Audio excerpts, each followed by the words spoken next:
Hey, welcome back to the Glycogen Cycling channel. So sorry for the inconsistent content the last couple weeks. You know, it's kind of been hard with no group rides, no races going on, so haven't really had much to show, but you know, I kind of want to just put out some videos for you guys. So I did this little chat with two friends of mine, Eric and Céline. So thanks again, guys, for coming on the show. We did a little podcast just talking about bikes, how this whole situation is going to affect USA Cycling, how it's going to affect races for this year and into the future. And we talked about Zwift, you know, a whole bunch of stuff. So hopefully you enjoy this new type of content, and let me know in the comments below if you liked it. But without further ado, let's get into the show. All right, guys. Well, thanks for joining me. We have Céline and Eric on the channel today, and we're just going to talk about bikes and kind of what's going on in the whole world, I guess. So what do you guys think? Are we going to have races this year or what? That's a tough one because there's so much misinformation out and about. Like every couple of days, you kind of feel as though things are improving, and then the next second, it kind of seems like they aren't. So depending on who you ask, people are thinking that Intelligentsia Cup, for example, will be happening, and that's in July. But then other people I've heard don't think that there's going to be a season at all. So I have no idea. I think it also kind of depends on like the location, because some states are obviously going to be better off than others, and Intelligentsia I keep going back and forth on, because just like there's so many different races in that series that I think even if they have it, they may not have all the races. Like, right. Because in Chicago, a lot of the just like the rules I guess they've come up with have like canceled all the events for the summer and stuff like that. So you may see like a reduced Intelligentsia maybe. It's also confusing because the Olympics were canceled, and so that kind of sets a whole nother precedent that's kind of asking the question, should other events be following their example, and should everything just be canceled in general, or is it kind of worth holding out for some of these events like the Tour de France, for example? Yeah, I think at least down here in the South, we're not necessarily going to have maybe a full season, obviously, because they're just not going to be able to condense everything. Although I do feel that there will, and I'm confident that there will be races, at least over in Southeast Florida. That's just because throughout the year, I mean, they pretty much race every other weekend, or at least once a month all year. So I'm very confident that as soon as things start getting lifted, that there'll be some races over there. I don't know about some of the state races. I hope, but I also hope that it's not condensed into like a 1 month November or December type thing where you've got a TT, a crit, and a road race state championship weekends back to back. Yeah, that would just be pretty. Make a series at that point. Yeah. I mean, Austin's in a pretty similar situation because we have racing essentially year round. So I started racing in January and was planning to race through October. But now, yeah, I mean, I'm hopeful and really kind of holding out that, for example, the driveway series is going to have a couple races since that happens every Thursday. Right. But yeah, I don't know. Does that go through all of October or November? It ends last year. It ended around Labor Day weekend. I think that was the first weekend in September. Okay. So it starts up, I think the first day was March, like the first Thursday in March, and that goes through Labor Day weekend. Okay. But yeah, I'm hopeful because it's like my favorite race ever, and it happens every Thursday, so it's a blast because you don't really, there's no pressure. You can just kind of do what you want. Like if you decide to kind of try and go off the front, or like you want to practice your sprint, like it's just a lot of fun, and it's a huge bummer not to have it right now. Right. I mean, I think part of it's just like the USA Cycling not having their licenses or whatever. Right, and that's another thing. Like, there's so much uncertainty, and I think that USAC and the UCI should also be trying to kind of steer everyone in one direction so that there's less uncertainty and not every state making decisions for their races or every county making decisions for the races. It should be pretty universal, I feel like, but maybe I'm wrong. Well, I know at least in Florida, not every race is a USA sanctioned race. So this could even maybe cause some divide. Maybe some other organizations could stem off of something like this, or some people decide that they really don't need that USA Cycling branding on the races. Right. Yeah, that's a good point too, because USA Cycling, at least financially, I know they laid off like 15% of their workforce and then like furloughed another 30% or something like that. Yeah. So it'll be interesting to see what happens, not just from like the virus, but like going on a couple years from now, like financially at least for them, from just the downfall of this 1 year, not having those license revenues. Like, are they going to have less grants and stuff they're giving out? Are they going to have less like people at the races, spend less on advertising, all that kind of stuff that could all like stem from this situation? Do you know if most people typically buy their licenses in December? Like, I already had my license bought before I knew what was going down this year. So I wonder if most people already had their licenses purchased, and so this year won't actually have that huge of an impact regarding that form of income for USA Cycling. Yeah, I know, at least for me, I would always buy it just like the weekend before a race that I was going to do. When I lived up north, the races didn't really start till April, May. Yeah. So I'd probably buy it around then. So I can see like Southern people probably already have it. Like I already have a license that I bought in January or whatever. Right. But if you're up north, I don't think a lot of people buy it until like they start racing. Yeah, that's fair. Yeah. I'm not really sure how much does the licensing the fees, how much does that contribute towards USA Cycling financially? I mean, I would assume that, having hundreds of races every weekend throughout the United States, each race is generating potentially revenue for USA Cycling, I would assume, and that's probably what keeps them going. That having that steady income. Yeah. Yeah, I mean, I'm pretty sure the licenses and things like that are like a majority, but yeah, they also get fees and stuff from putting on a race. And yeah, I forget what I was going with that. But but as far as people being laid off and furloughed, I know that a lot of companies have been kind of going by the mindset that once things pick up again, all of those people will be rehired or at least have the opportunity to reapply. Yeah. So maybe that's what will happen as far as their employment.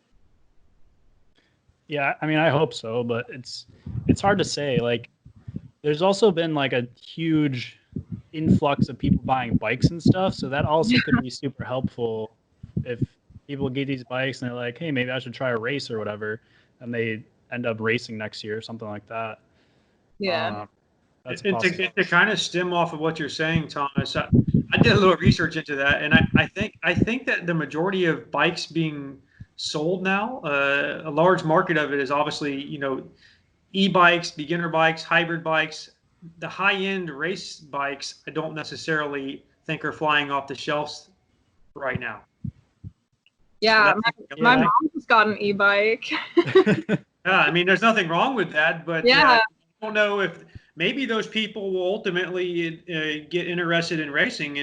Yeah, that's what I'm saying. Like they originally just do it for fitness, but then they're like, oh, this is actually pretty fun. Start getting into like group rides and stuff, and then kind of go on to race. I mean, it's definitely a possibility. I mean, the more people on bikes, regardless, is always good for cyclists. Just having, even when they're driving, just to be more aware of cyclists on the road and stuff? Definitely. Yeah, she's like really jazzed about her new bike, and she's been going on rides several times a week. And prior to that, she'd be kind of nervous about going on a ride. I think it helps that it's a gravel bike, so there's less of a chance that she'll get a puncture or flat. But it's an yeah. e-gravel bike? Oh, that sounds cool. Yeah, it's the Specialized, I forget what it's called, but yeah, it's an e-gravel bike, and it's pretty sweet. Like, I kind of want to ride it. Yeah, that's pretty cool. Yeah, she was like, Celine, I'll join you at Dirty Kanza. And I was like, I wish. She could be my mule and just carry all my water and snacks. They delayed Dirty Kanza, didn't they? It did. So they moved it to the same day as Marathon Mountain Bike Nationals, which was a little bit of an issue. But then Marathon Mountain Bike Nationals switched to a later weekend as well. So I think it's... Did you get into Kanza? Not this year, no. Dang. Yeah. When did they move it to? Because I know there was some talk of there like not being enough daylight or something. I want to say October. No, it couldn't be October because that's when Big Sugar is. I'd have to look it up. Here, I can actually look it up real quick. All right. But yeah, daylight might actually be an issue because there's the whole like finishing before sunset kind of thing. Yeah, isn't that like a rule or something they have? So they have little badges, basically, and one of the badges that you can get is finishing before sunset, and then there's like the before midnight finishers, and yeah. Let's see. It's still saying that. Oh wait, move to what is the 9th month? September. So September, the weekend of September 10th through 13th. Okay. Yeah, I mean, we'll see what happens. Yeah. But I think as far as like sports coming back, like I could see cycling not being as hard to bring back as like a football or a hockey or basketball. Right. You don't have as many like condensed people in one area. Right. Like we're not in an arena ever, really. Yeah. And nobody comes to see us. So. Exactly. Savage. Yeah. I mean, maybe some of the bigger like crit series have quite a few spectators, like Tulsa and stuff like that. But I want to say Tulsa got canceled. Like not even postponed, just canceled. Yeah.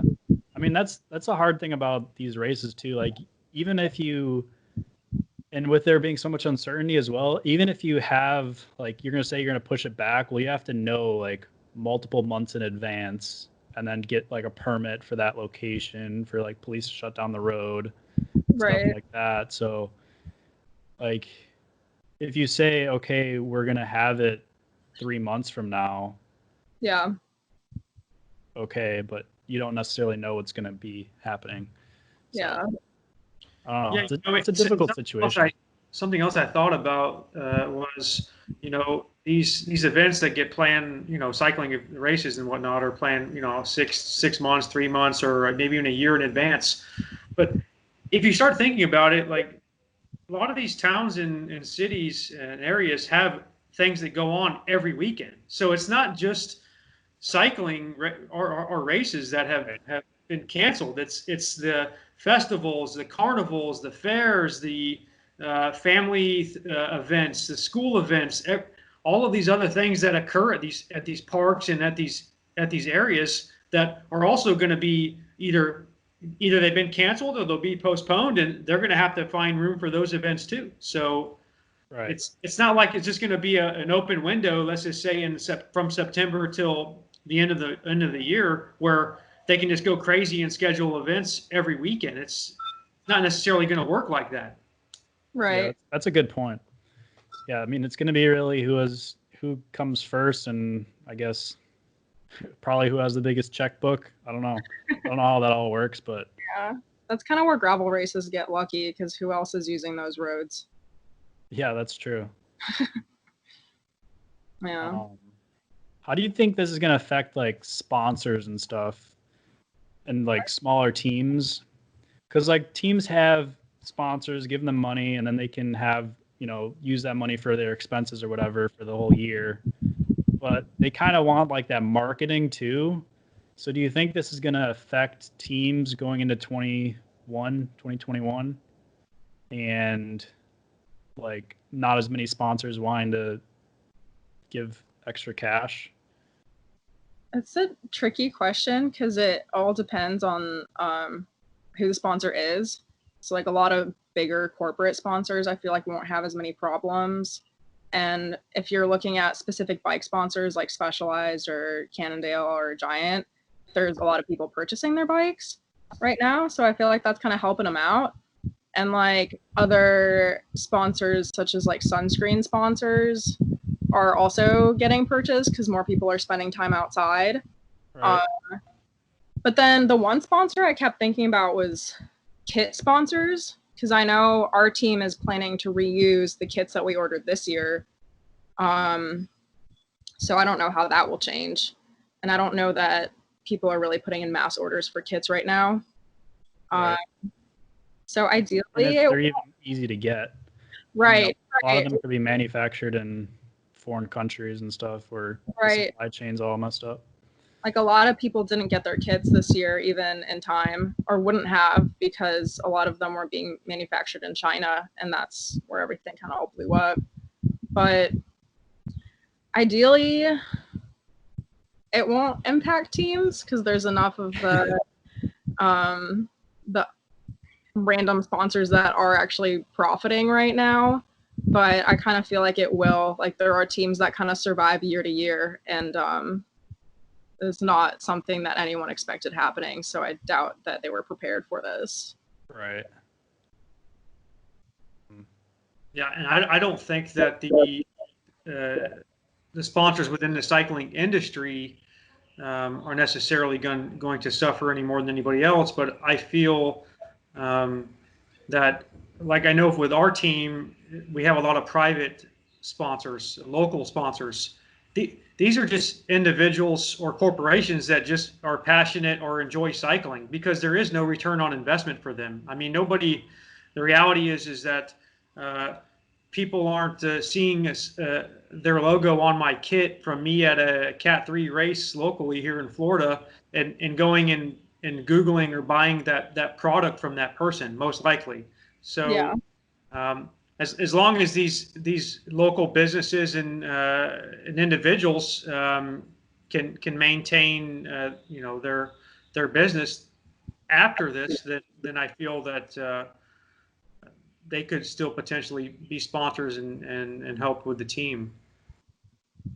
And this is somewhere where social media kind of helps out a little bit too, because we're still advertising for our sponsors through social media. So whoever ends up seeing all of my teammates and my posts, like they'll be seeing our sponsor specific posts and whatnot. So there's still some visibility, but obviously it's not as like being on a podium or race photos and stuff like that.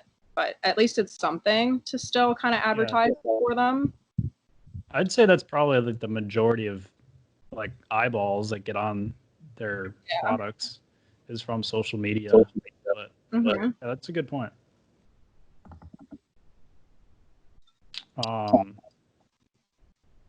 What do you guys? Do you think we're gonna have like Grand Tours, like Tour de France, Vuelta? Because I know they moved the Tour to August, and then I guess the Vuelta is after that, and the Giro after that. So like Giro's in like October or something.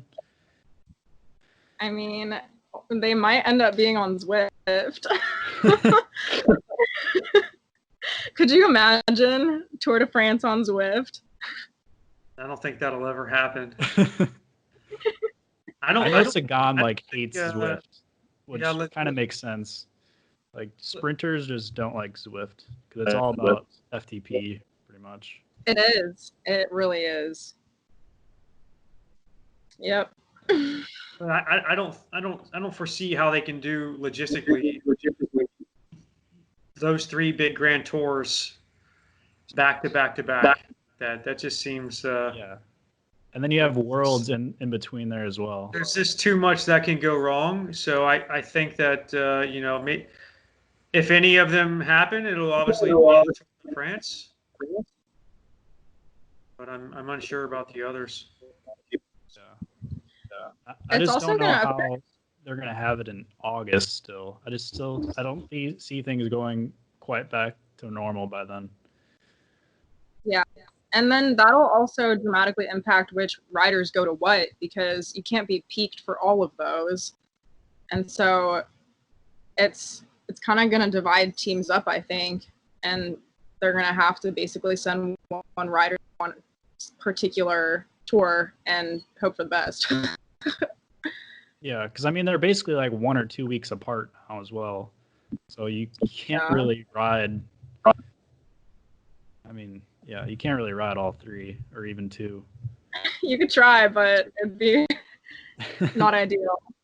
I am having my laptop is overheating. Okay. Did you fall off there? Well, I guess she'll come back, or just don't have the video running. Either way. Well, now that we're back on Zwift, do you think this is going to be Eric, do you think they're going to, like, obviously right now they're the big winner with all this going on. Like, I would not be on Zwift right now if this stuff didn't go on. But do we see that continuing, or is this just like a one, just like fluke, I guess you could call it? I don't personally feel it's a fluke. A little background on what I've done is, a couple of years ago I was on Zwift. I was on Zwift for about a year, maybe starting 3 years ago, and on it for a year, and then quit. I don't know if I was just burned out or wasn't really seeing any benefits to it anymore, and ultimately switched to the other training platform, Trainer Road.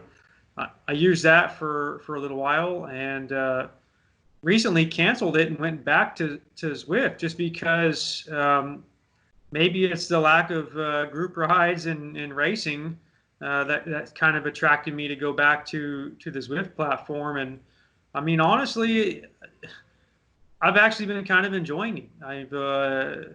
I find myself, putting in as many hours as I was before, even when I was on the road, and I'm setting PRs and all kinds of things. And I think that the problem with the Zwift or any of these online platforms is the overhead, because you've got to buy the smart trainer to do it right, and there's other costs associated with it, and also room for these devices. And I think once people are almost forced to do that from something like this, now they have it. They have no excuse. So they might as well try these platforms. And once they try them and see how efficient it is, and how many different things they can do, with the racing and the training and just the riding, I feel like Zwift is going to be the big winner. Zwift and some of these other platforms, Sufferfest and Trainer Road. Yeah, that's a good point. If they're investing in like a trainer and stuff, a lot of people are just going to realize how convenient it is to just get a quick workout in without having to deal with. I've been looking at it like this. Like, it's cheaper for me to ride indoors than it is for me to ride outdoors, between flats and wear and tear on the bike and this or that. It's just as easy and potentially cheaper. I mean, $15 a month is a steal. Yeah. What was the question? Sorry, my laptop. We're just talking about Zwift and how, like, is this, obviously they're the big winner right now, but is that going to continue on past this? And, kind of just where we see Zwift going. Are they going to have more races on there? Are they going to start, doing like payouts maybe, or things like that? So one of my teammates, Summer Moak, races for the USA Cycling national team, and they do I think they had a series of 7 races, and apparently the payout's like massive. Oh, really? Like So they're already doing that? yeah. And so she raced, I think it was last week, and you were able to like watch it from through YouTube or something. And I was impressed with how fun it was to watch. Initially, I was like, this is going to be pretty boring to watch, but it was actually pretty cool. Like they had an announcer and everything. Yeah. And they did little video snapshots of certain riders like on their trainer just suffering their asses off. So that was pretty cool. And I know some of those riders were saying that they would continue racing Zwift even once regular racing started up because they enjoyed it. Cool. That's a good point. Yeah, I mean, I guess the big question is if they have more pro races on there or not, or like World Tour wise. Yeah, I know they had a couple this year. Is that going to be like a standard thing that they try out maybe? they'll probably try. I feel like the riders that are at that level will probably enjoy doing a challenge like that on Zwift just for the hell of it. Yeah, just to switch it up. Yeah, and if there's payout being offered, why not? Like, if your FTP is what gets you through, then you might as well use that to get some money. Yeah. But as far as like trainers and all that, I can ride outside year round here, but I ended up buying a trainer because it rained for like a week straight. And so I was like, okay, I'm going to buy a trainer, try out the Zwift thing. And now when I have really specific interval workouts, I'll do it on Zwift because there isn't anything that'll stop me, like a stop sign or a car turning in front of me.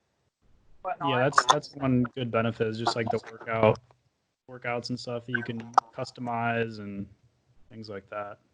Yeah, but it definitely I'm kind of slumming it as far as Zwift. Like I have a feedback sports trainer and it's not a smart trainer. And I don't even have a fan yet, so it's kind of rough.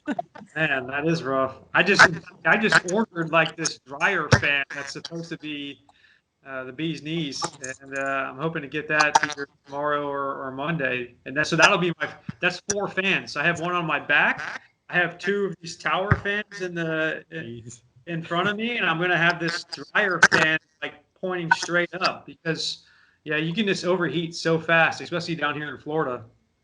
Yeah, I turned the AC down to like 65 and turn on my ceiling fan, so that's what I got right now. But I'm definitely looking to purchase some fans. I think it'll make my life a lot easier. Yeah, I bought Zwift for a month, but after this month's over, I'm just gonna ride outside. Like right now, there's so little cars on the road. It's nice to just get outside. Yeah, especially this time of year. I don't know how it is in Florida, but right now it's unbelievably beautiful here. Like it gets kind of hot during the day, but if you ride in the morning or the evening, it's just perfect. Yeah, that's how it is here. It's hard to ride inside when the weather is that beautiful. Yeah. So okay, last question. Going into 2021, are we gonna see more events pop up, less events? Do we see people more eager to try to put on an event? What do you guys think? I mean, if there isn't another pandemic in 2021, I think that there'll be, like, instinctively, I want to say more events because there'll be the events that got canceled this year that want to come back stronger next year. And then it seems like gravel is really taking off. So I imagine a lot of race promoters will be eager to try out some gravel events and stuff like that just to mix it up. Mm-hmm. Yeah, I'm just thinking of like the promoter side of things and like, organizing it. Like, that's obviously a huge amount of work. So I just was interested in your guys' opinion on whether like having a break for a year would make people more eager to throw on a race or things like that. I kind of feel like it might stay somewhat consistent. I don't necessarily know if there's going to be any more events next year to kind of make up for the lack of events this year. And I've even was kind of thinking that some of these promoters that are maybe were only like, one or two races not happening from folding could potentially, not even be able to host or promote any events next year.